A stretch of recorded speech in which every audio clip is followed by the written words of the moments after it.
excessive screen time also making children moody and lazy? Many mental health experts believe this may be the case. To discuss more on this, I'm joined in the studio by educational psychologist Dr. Ken Resnik. Ken, thanks so much for coming in this morning. Now, this is a discussion I hear parents having all of the time, and many so frustrated because they don't know what is the right thing. There's also talk that many children may be being incorrectly diagnosed by medical professionals with mental health issues, perhaps not knowing that this could be as a result of overusing electronic devices. How serious could the ramifications of too much electronic screen time be? It's very serious. I think the big problem is we've lost the plot because parents don't know what their job is. Parenting is a job, and it's basically to guide kids to adulthood and to equip them with skills to take on life. And in other words, we've got to help them to become confident, have their own values, so that when they are subject to peer pressure, when they have too many devices at their disposal, they can say no. So there's no question about it. Too much TV, too many devices is making kids obese. They're losing interest. They've got a feeling of entitlement. They opt out of challenges, and they're lacking grit. And grit is one of the most important factors in success in life. So the more dependent a child is on a mom doing things for them, or they don't want to go to school, mom, help me with my homework. I can't, it's too hard. Where they're only doing what they like to do, which might be a device. Well, how are we equipping them? Because they've got to go into a world. For instance, a 6-year-old goes into a world of 6-year-olds. He's got to know how to cope in that world. And if all he's done is sit on a device, and that's all, not mixed with friends, mom's scared to let him go and sleep out anywhere and so on, he's not attaching to anybody. Now, kids are not attaching to other human beings like they did in the old days, and it's part of who we are. We need to attach. Now, I'm hearing viewers sitting on their couches watching you, or trying to have their cup of coffee peacefully before the children wake up, and they say, yeah, Dr. Resnik, it's easy for you to say, but you try and keep a lid on things, perhaps a single parent who's just got so many hands to get around, to get a quiet time, or to put one kid to bed while keeping the other one busy, or whatever the situation may be. Is it, however, then, a more measured thing to say, too much of one thing, moderation first? Would that be your first preference? I think there's got to be a structure, there's got to be rules, there's got to be boundaries.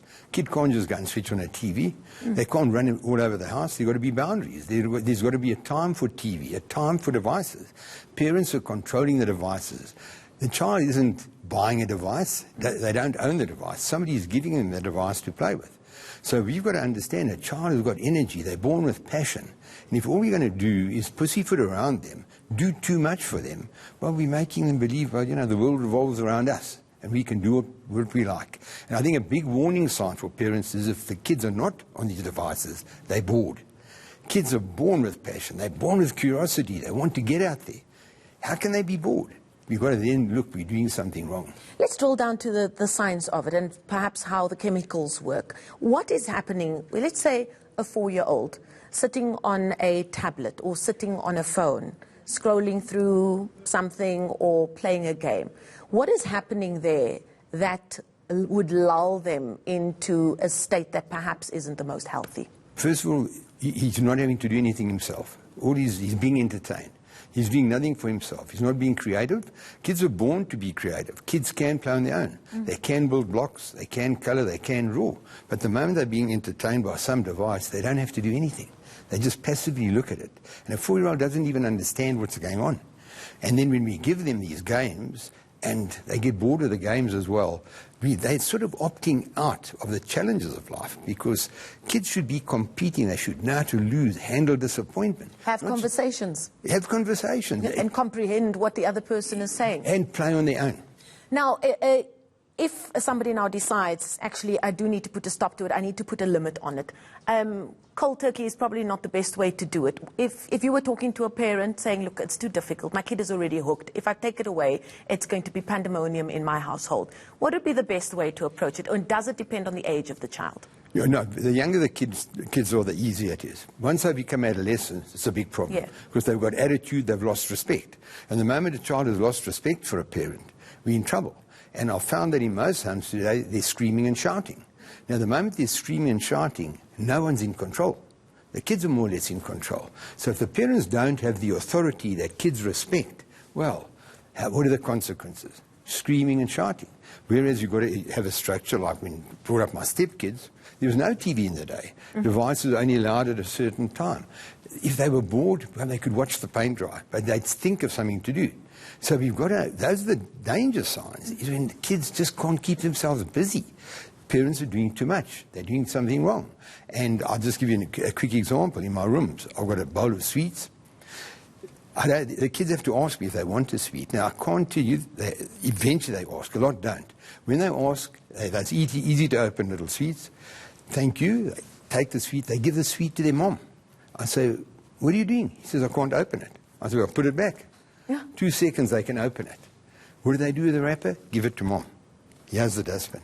Now, mothers are doing these little things where kids are just, if they don't feel like doing it, they don't do it. Everything is being done for them. Exactly. Now, we're talking mainly about children, but I would think the same applies to adults. I myself have had to put a limit on my screen time, thinking that an hour before sleeping, no more Twitter, no more Instagram, because I have felt that I don't sleep as well if I'm on a laptop or on a cell phone up until quite late before one goes to bed. So I would think that the same would apply.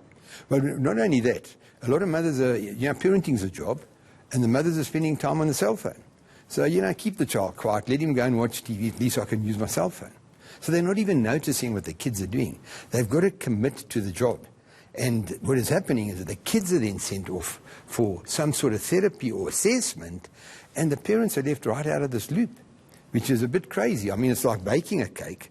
The cake is the kids. We've got the ingredients, no recipe. The cake flops, so we're sending the cake off to a chemist or a scientist to find out what's wrong instead of looking at the baker. So parents have to understand it's a job that they're responsible for. Kids aren't born with cell phones in their hands. Parents give it to them. A device is given to a child, and it's up to the parents to monitor it and to set boundaries and make sure kids get involved in activity.